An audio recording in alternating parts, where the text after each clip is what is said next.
I had nothing when I started, and I mean nothing in the most literal sense.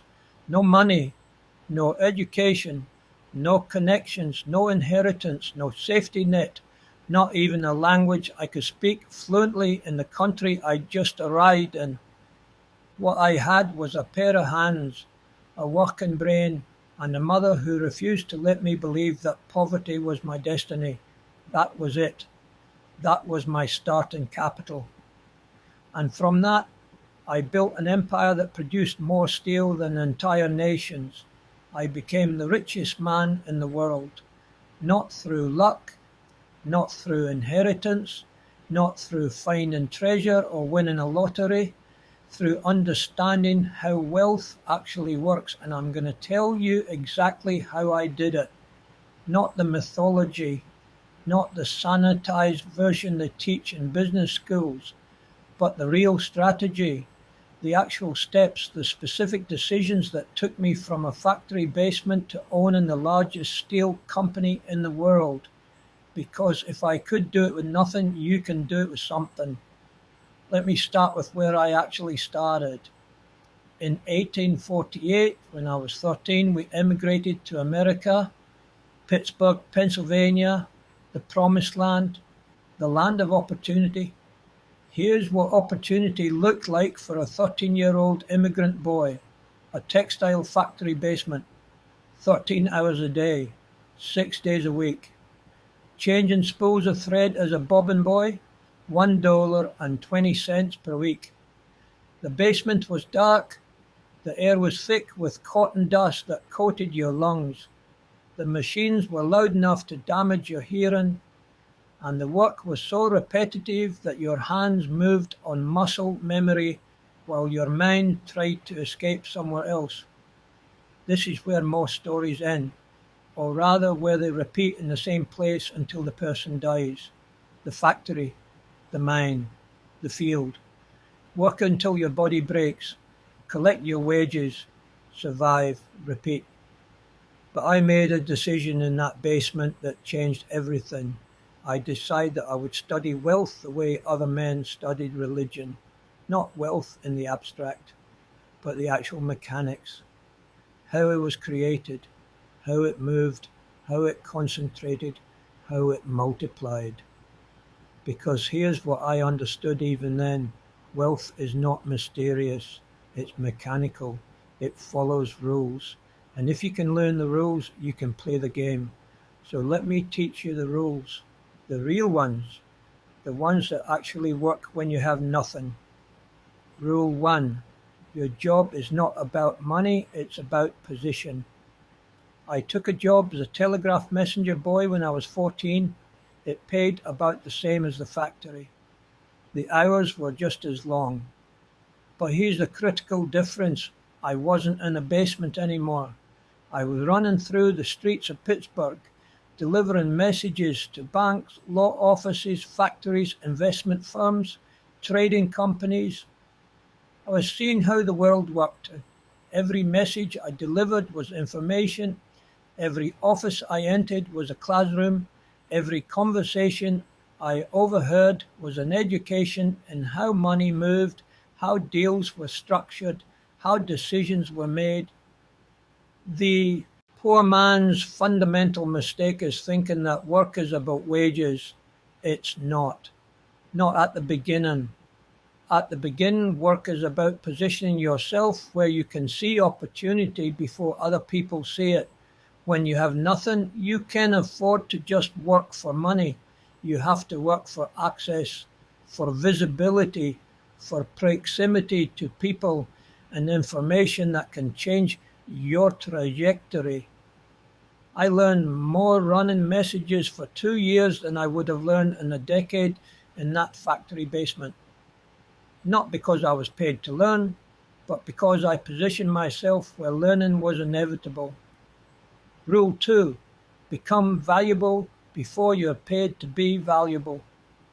While working as a messenger, I taught myself Morse code. Not because anyone asked me to, not because it was part of my job description, but because I observed that telegraph operators made more money than messengers. and I understood something fundamental. You can't wait for permission to become valuable. You have to become valuable first, and then the market will find a way to pay you. I practiced Morse code every spare moment, in the morning before work, during my lunch break, at night before sleep. I practiced until I could translate messages by ear faster than most trained operators. 6 months later, when the Pennsylvania Railroad needed a telegraph operator, I was ready. Not because I got lucky, but because I had prepared for an opportunity I didn't know was coming. This is the pattern that most people miss. They wait for the opportunity and then they try to prepare. But by the time opportunity arrives, it's too late. Someone else who prepared first gets it. The strategy when you have nothing is this: look at where you want to be. Identify what skills or knowledge that position requires. Then acquire those skills before you need them. Become the person the future needs before the future needs them. Rule 3. Information is the capital you can acquire for free. At 17, I became a telegraph operator for the Pennsylvania Railroad, and this is when I began to understand the real game of wealth. The game is not about working harder, it's about knowing more. I had access to information that most people didn't have. I knew which companies were expanding, which ones were struggling, which industries were growing, which routes were profitable, which investments the wealthy were making. I didn't have money, but I had information, and information, when properly understood and acted upon, becomes capital. Let me give you a concrete example. Thomas Scott, my superintendent, offered me a chance to invest in the Adams Express Company. It was a freight company that operated along the railroad lines. He explained to me why it would be profitable. The railroads were expanding, freight demand was increasing, and Adams Express had exclusive contracts. I had no money, zero. But I understood the information he'd given me. I understood that this wasn't a gamble. It was a calculated bet based on structural advantages that would drive profit. My mother mortgaged our house, $500, everything we had, the only security our family possessed. People thought we were insane. Why would a poor family risk their home on a stock investment? Because we understood that information had given us an edge. We weren't gambling. We were investing based on knowledge that most people didn't have access to. The investment returned dividends within months. That 500 became 1,000, then 2,000, then 5,000. And I learned the lesson that would define my entire approach to wealth. Information asymmetry is the only edge you need. When you have nothing, you can't compete on capital. You can't compete on connections. You can't compete on education. But you can compete on information. Because information is the one form of capital you can acquire for free if you're positioned correctly and paying attention. Rule 4. Money multiplies faster than labor. That first investment taught me something that changed how I thought about work entirely. I had worked 13-hour days in a factory for $1.20 a week. That's about $63 a year. If I worked like that for a decade, saving every penny, I'd have $630. That $500 investment in Adams Express returned more in 1 year than I could have earned in years of factory work. This is the mathematical reality that separates the poor from the rich. Labor has a ceiling. Capital does not. When you trade time for money, you're limited by time. You have 24 hours in a day. You need to sleep.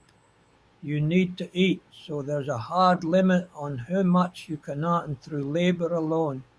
But when money works for you, it works 24 hours a day. It doesn't sleep. It doesn't rest. It compounds. The strategy when you have nothing is this: work hard enough to generate initial capital, then immediately redeploy that capital so it works while you sleep. Most people make their first money and spend it. They buy things. They improve their lifestyle. They reward themselves for their hard work. This is the exact moment where most people lose the game. Because the first dollar you make is the most valuable dollar you'll ever make. Not because of its purchasing power, but because of its compounding potential. If you spend it, it's gone. If you invest it, it multiplies, and those multiples multiply, and those multiply again. Rule 5. Vertical integration is how you capture value. By the time I was 30, I was making more from my investments than from my salary. I invested in iron companies, oil companies, bridge companies, telegraph companies, sleeping car companies. Every investment followed the same logic. Find where America is going and get there first. But I noticed something. I was making money, but I wasn't controlling profit. I was investing in companies, but I didn't control the companies. I was capturing returns, but the real wealth was going to the people who controlled the entire value chain. This led me to the strategy that would make me the richest man in the world: vertical integration. Let me explain this with steel, the business that defined my life. In 1873, I founded my first steel company. But I didn't just build a steel mill. I bought the iron ore mines that supplied the raw material. I bought the coal mines that provided the fuel. I bought the limestone quarries that provided the flux. I bought the railroads that transported everything. I bought the ships that carried ore across the Great Lakes. I didn't just make steel. I controlled every step of steel production. Here's why this matters. When you buy from suppliers, they take their profit. When you sell to distributors, they take their profit. When you ship with carriers, they take their profit. By the time your product reaches the customer, everyone in the chain has taken their cut. But if you own the entire chain, all those profits stay with you. This is how you build massive wealth when you start with nothing. You don't just participate in a market, you control a market. You don't just add value, you capture value at every stage. Rule 6, efficiency. There's a difference between profit and poverty, but owning the value chain isn't enough. You have to operate it better than anyone else. I became obsessed with efficiency. Not the kind of efficiency that makes things a little better, the kind that makes you unbeatable. I hired chemists to analyze our steel production. I wanted to know the exact chemical composition of every batch. I wanted to know the optimal temperature, the optimal timing, the optimal mixture of materials. Most steel companies operated on intuition and tradition. We operated on data. I installed cost accounting systems that tracked every penny spent in every department. I knew the cost of every ton of steel we produced. I knew which parts of the operation were profitable and which were losing money. Most companies had no idea where their money went. We knew exactly. I paid my workers well when times were good, but I also cut costs ruthlessly when necessary. I negotiated harder with suppliers. I improved processes. I eliminated waste. And here's the critical insight. In commoditized markets, the most efficient operator wins. Not the biggest, not the oldest, not the one with the best marketing. The one who can produce quality product at the lowest cost. We could sell steel cheaper than anyone else and still make more profit because our costs were lower. This is a strategy when you're competing against established players with more capital. You can't outspend them, but you can outthink them. You can out-operate them. You can be more disciplined, more efficient, more relentless. Rule 7, reinvest everything. For 20 years, from the founding of my first steel company until I sold to JP Morgan, I reinvested almost everything the company made. I didn't buy mansions. I didn't buy yachts. I didn't live extravagantly. I lived well, but modestly compared to what I could have afforded. Every dollar of profit went back into the business. Better equipment, more capacity, new technology, buying competitors, expanding vertically. This is the hardest rule to follow, because when you start making money, especially if you came from nothing, the temptation to spend is overwhelming. You want to prove you've made it.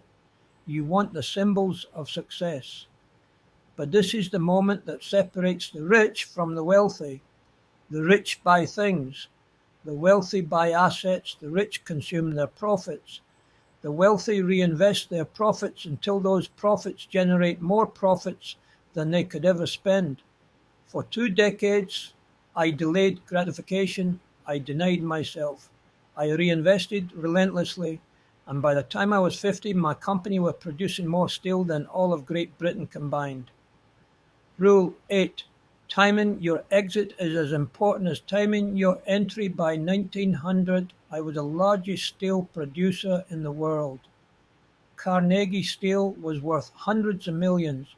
I was making tens of millions in profit every year, and I saw something coming. The market was consolidating. Bigger players like JP Morgan were looking to create monopolies. The era of independent operators was ending. The age of trusts and massive corporations was beginning. I could have held on. I could have fought the consolidation. I could have tried to remain independent, but I understood something that most successful people forget. Knowing when to sell is more important than knowing when to buy. In 1901, I sold Carnegie Steel to JP Morgan for $480 million, the equivalent of hundreds of billions in today's money. People ask me why I sold at the peak, why I walked away when I was winning. Because I understood that empires don't last forever. Markets change, technologies evolve, competitors emerge, and the person who holds on too long eventually loses everything. The strategy is this: build, scale, dominate, and then exit at the perfect moment while everyone still wants what you have. Most people build something valuable and then ride it into the ground because they can't imagine letting go. They become emotionally attached. They identify with their business. But wealth is not about ownership. It's about value capture. And sometimes the best way to capture value is to sell while the market still believes in growth. Rule 9. Wealth without purpose is just a bigger prison. After I sold, I had more money than I could spend in 10 lifetimes. I had achieved everything I set out to achieve. I had proven that a poor boy from Scotland could become richer than kings, and I was miserable. Not because I regretted selling, not because I missed the business, but because I realized something that most wealthy people never realize until it's too late. Accumulating wealth is easy compared to figuring out what wealth is for. I had spent 40 years learning how to make money. I had spent 0 years thinking about what to do with it once I had it. So I created a new rule, a rule that would define the second half of my life. The man who dies rich dies disgraced. I started giving it away, systematically, strategically. With the same discipline I'd used to accumulate it, I built libraries, thousands of them. because I understood that knowledge was the only ladder out of poverty. I had learned to read in my mother's lap by candlelight, and that ability to read had given me access to ideas and information that changed my life. Every library I built was a message to a poor kid somewhere. You are not trapped. Knowledge is free. Take it and use it to build a different life. I funded universities, research institutions, music halls, peace organizations. I gave away 90 of my fortune before I died, not because I felt guilty, not because I was trying to buy my way into heaven, but because I finally understood what wealth was actually for. Wealth is not for consumption. Wealth is for construction, for building things that matter, for creating opportunities that didn't exist, for making the impossible possible for people who can't yet imagine it. Rule 10, legacy is what you make possible for others. When I look back at my life, I see two distinct phases, the accumulation phase and the distribution phase, and I spent about the same amount of time and energy on each. Most people only think about accumulation. They think wealth is about having, but that's only half the game. The harder half is about using. Because here's a truth that took me decades to understand. Your wealth is not measured by what you accumulate. It's measured by what you make possible. I made steel. But what I really built was infrastructure. The bridges that connected cities, the buildings that housed businesses, the railroads that moved America forward, the libraries that educated generations.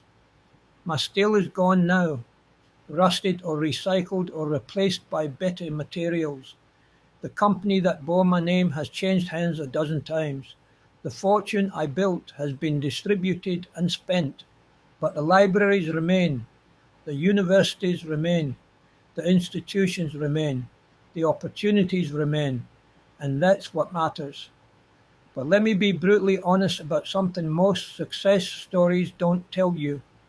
This path costs something. It cost me relationships. It cost me time with my family. It cost me peace. It cost me pieces of my conscience. I crushed competitors. I broke strikes.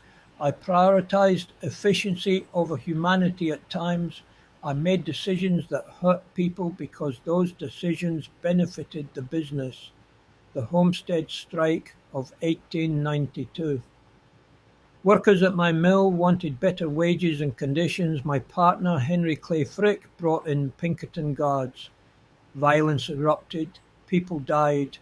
I was in Scotland when it happened, but I was responsible. I had put Frick in charge, knowing exactly what kind of man he was.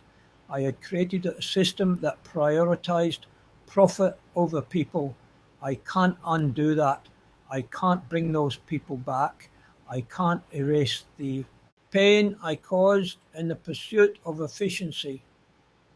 So when I tell you how to build wealth from nothing, I'm also telling you that there's a cost, and you need to decide if you're willing to pay it, because the world will not make it easy.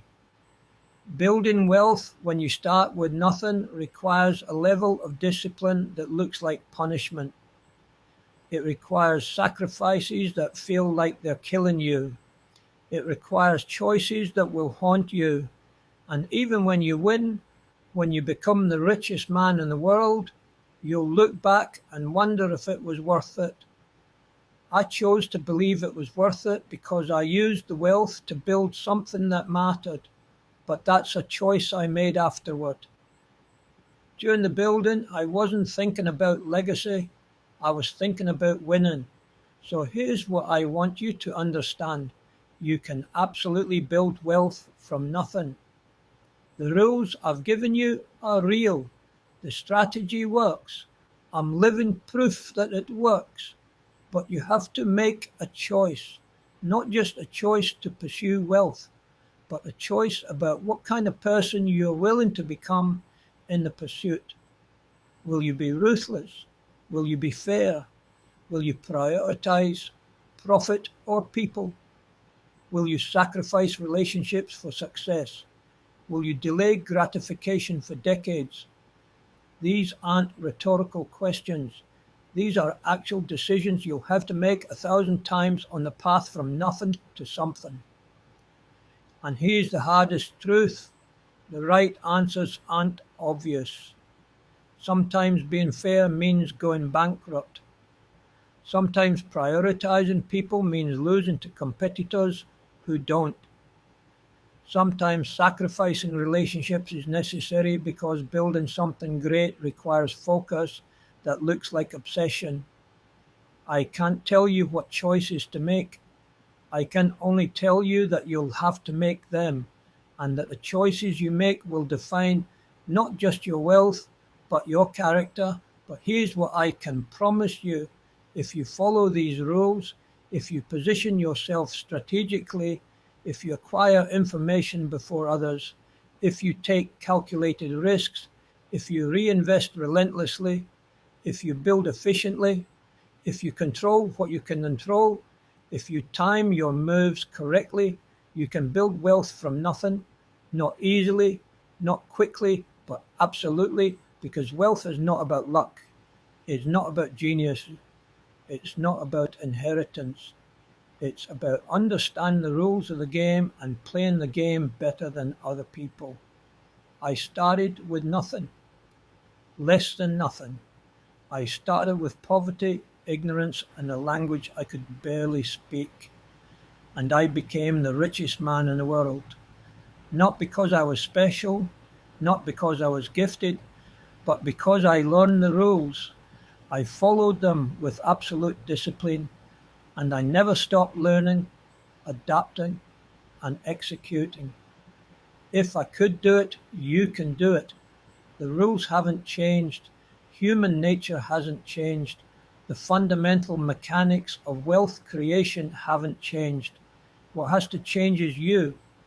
You have to become the person who can see opportunity where others see obstacles, who can delay gratification while others consume, who can take calculated risks while others play it safe, who can work when others rest, who can learn when others are satisfied with what they know.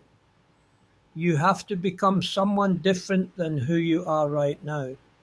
And that transformation is the hardest part, not the strategy, not the tactics, but becoming the kind of person who can execute the strategy with the discipline required to win. I'm telling you this from the other side, from the end of the journey, after I built the empire, after I gave it all away, after I had time to reflect on what it meant and what it cost. And here's my final piece of advice, the wisdom that comes only from walking the complete path. Build the wealth, follow the rules, do what it takes, but don't forget why you're doing it. Because if you build wealth just to have wealth, you'll end up with money and nothing else. No meaning, no purpose, no legacy.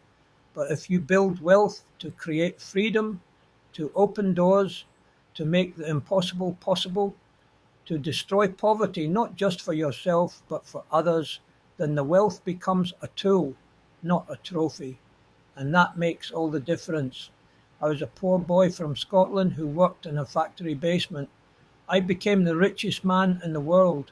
I gave it all away, building libraries and universities and institutions that would outlast me. And when I die, I won't be remembered for how much money I made. I'll be remembered for what I made possible with that money. That's how you build wealth when you start with nothing. Not just accumulating, but becoming. Not just taking, but giving. Not just building an empire, but building a legacy. The rules are there. The path is clear. The only question is whether you're willing to walk it. I walked it. From nothing to everything. From poverty to power. From powerless to possibility. Now it's your turn. Build the wealth. But build it for something that matters. That's the complete strategy. That's how I did it. That's how you can do it. From nothing to everything. one decision at a time.